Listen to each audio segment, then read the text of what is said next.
Welcome to Finance Files, a podcast hosted by best friends Brittany Carter and Whitney Coford, with occasional appearances from Whit's dad, Greg Coford, and other guests. We talk about all things finance, including investing, trading, economics, capital markets, and business management. Come learn the investor mindset with us. Disclaimer, this podcast is not investment advice. This is purely for entertainment purposes. Please do your research before making any sort of financial decision. We're your hosts. I'm Whit. And I'm Brit. And today on Fundamental Friday, we're going to go through our budgets in our early 20s and what we would have changed.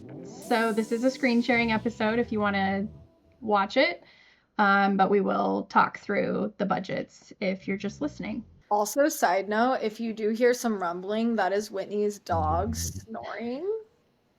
And it's so funny because I didn't notice it first, and now I can't unhear it. She's very tired. And it's not because budgeting is boring. It's because she spent a long time doing math today. And yeah, all right. I have someone grilling outside, so sorry. There's going to be some background noise on this episode. All good. All right, so I looked it up, and my annual income when I very first graduated college was $37,000, which means that post-tax, my net monthly income was just over $2,000. And I am sort of blown away that I survived off of that, but somehow I did. So just to quickly go through, these are essential or fixed costs that you have to pay to survive. So my rent at the time was $1,875, and I had a roommate, so I paid just over $930 per month for my rent. And I suspect that rent nowadays may be even more, unfortunately. And I was living in Orange County. I was working at a nonprofit performing arts center as an administrative assistant, so was bottom of the totem pole, but living in a pretty expensive area. And then these are all guesstimates as well as I can remember, but I think the utilities were around $150. That was split with my roommate. Phone and internet. We didn't have a phone line, and my parents paid for my cell phone bill, and dirty little confession, they actually still do, because in my defense, I offered to pay my mom back every month, and she was like, don't worry about it, it's such a small amount. But it's okay to accept help from your parents, especially early on. And now I just kind of am taking advantage of it, but what are you going to do? Car insurance. I did have a car because it's Orange County and there's no such thing as public transportation in Orange County. There is, but it sucks. So my insurance, I think, was about $150 a month, and then car payment, I remember, was $300 because that's all I could afford when I built out a budget. And I think gas, I don't really remember how much I spent, but I'm guessing it was probably around $100 or $200. We'll just say $150, split the difference. And then originally when I was doing this, I was like, oh, I think I spent $400 or $500 on groceries. However, that put me over my net monthly income. So that's why it's important to budget, because then you can plan ahead. So groceries, if I do $200, and then miscellaneous, it's good to plan for unexpected expenses or things you forgot. So there's a nice sell in here for 15%, which is $260. So I am maxed out. I can only pay for essentials in my 20s. And doing this exercise, I did this when I was in my 20s, and it made me realize, crap, I need more income. So I either need to find another job or I need to start being aggressive about asking for a raise. And I did both of those things. So I did a lot of gig work as a stage manager, and then also got aggressive about asking for a raise every time I felt like I had a good presentation as to why they should give me a raise. So I have no room to save, and I have no room for anything fun, but I have learned that will quickly change. So Britt, I'll go to your tab. All right, I was trying to adjust this a bit. So this wasn't straight out of college. but it was when I wasn't working for a startup, so I had a retirement plan, so I thought it was a little more helpful. So my income as an analyst was 55K, but then post-tax and monthly it was probably around 3,200. I had like the absolute cheapest rent you could find possible in New York. Like I lived in straight up shoebox apartments, and had lots of roommates because How many roommates did you have? I mean, at the time for this one, I had three roommates, and I had one of those like temp. Anyone in New York's gonna laugh. Like, you have these. It's not a thing elsewhere, but we have these temporary walls that you'll put up because we were like, this is a pretty big living room. There's even room for a dining table. So why don't we just partition off an entire section of it and make it two bedrooms, and then have a small living room with no dining room? And that's how you did it in your early 20s when you lived in New York. You just had that. I had another apartment, again, the $1,000, that was the magic number. I could touch each side of like if I scratched each side of the wall.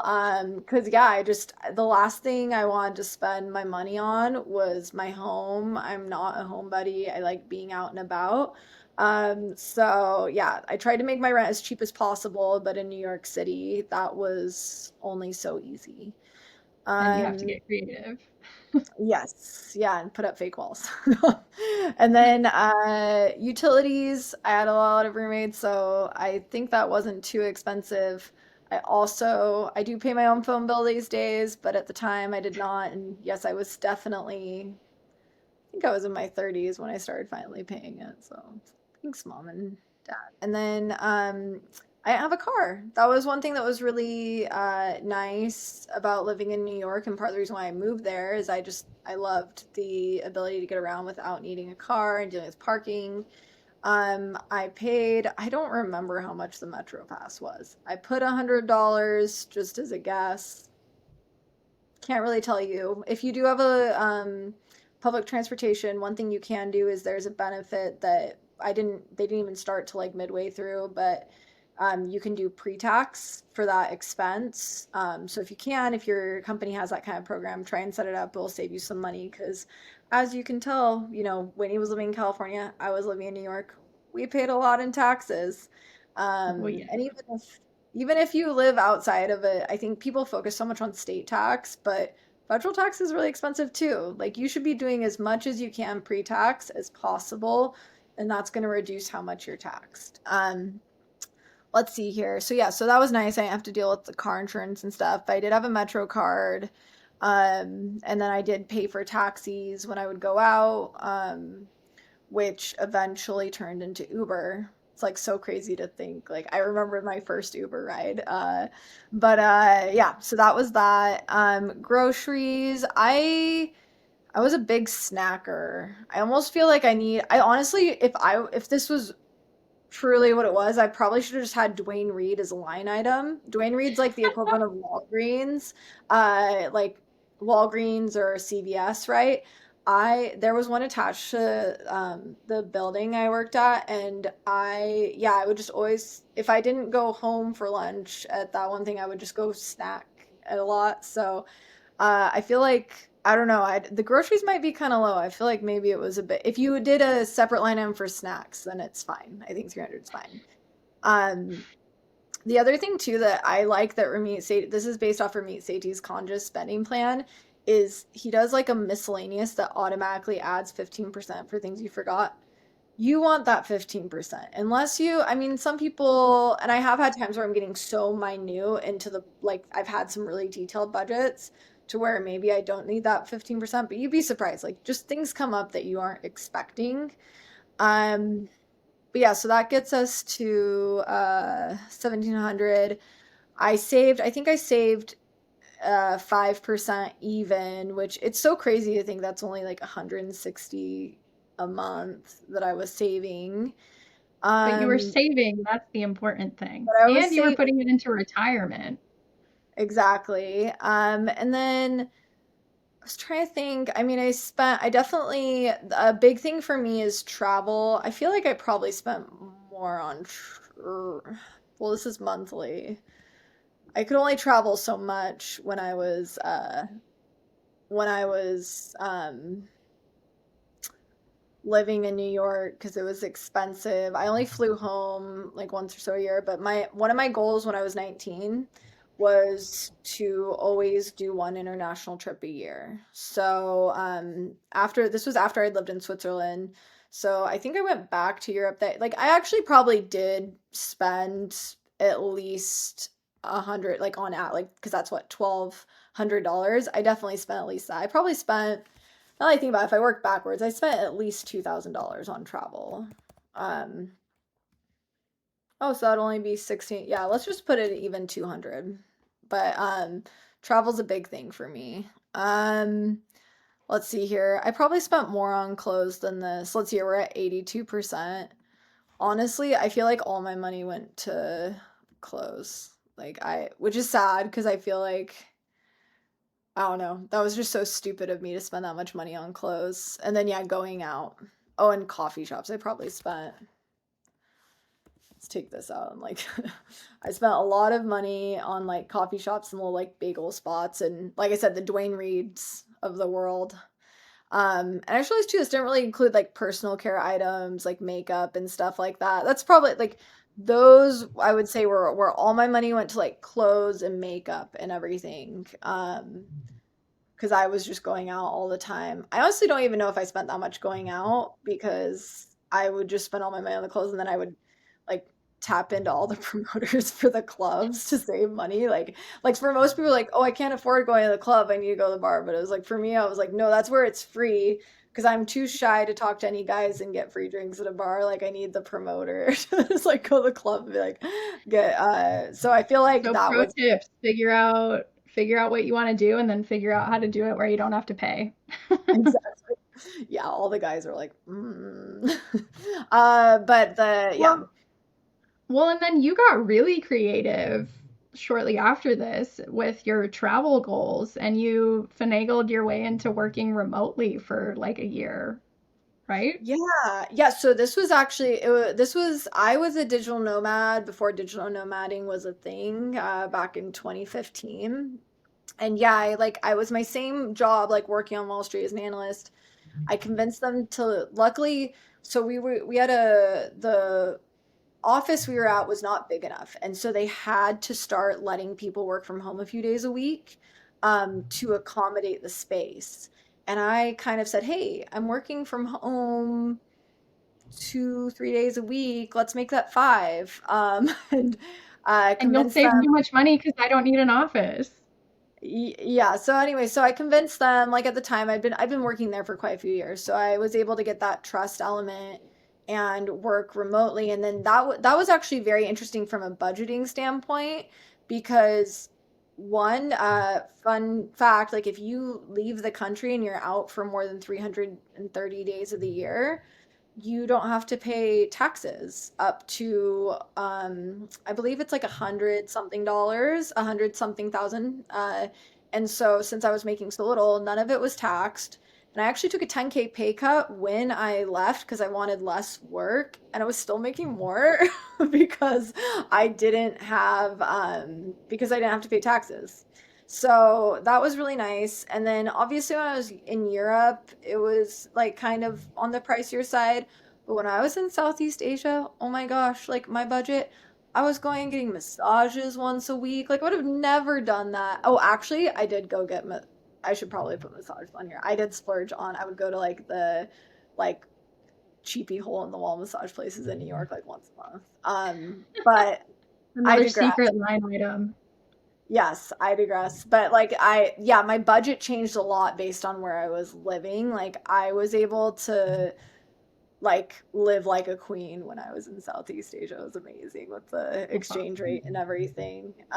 So yeah, this definitely changed when I was traveling for sure. Yeah, moral of the story is your budget can be adjusted and you just have to be a little creative and factor in your goals and make sure that you're focused on what it is that you want to accomplish and what you want to do. And I think that's a great example of that is you love to travel, so you figured out a way to be able to travel and still survive and Yeah, thrive.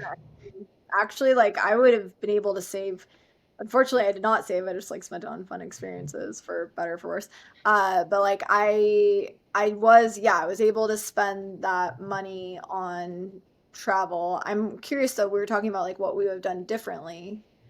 What would you have done differently with your budget? Or are you just like, no, Um, I'm yeah, ready? honestly, like as as you can see by the numbers, like I was just maxed out, but like I don't really have any regrets about this particular budget because I learned a lot. I loved the job, and it pushed me to then pursue other types of jobs. So, like I worked as a stage manager, I worked as a front of house manager, I tutored, I did babysitting, and all of those different jobs I learned different things at. And so for me, I wasn't able to change any of my expenses and I wasn't really motivated to. And I mean, I am a homebody, so I was fine not going out or, hey, like my friends would come over and we'd just hang out or I'd go to their place. And so I didn't have a lot of extra expenses that I was dying um, to add into my budget. The only thing that I really wanted to fix was the fact that I wasn't saving in the beginning. And so that's what motivated me to find all these other jobs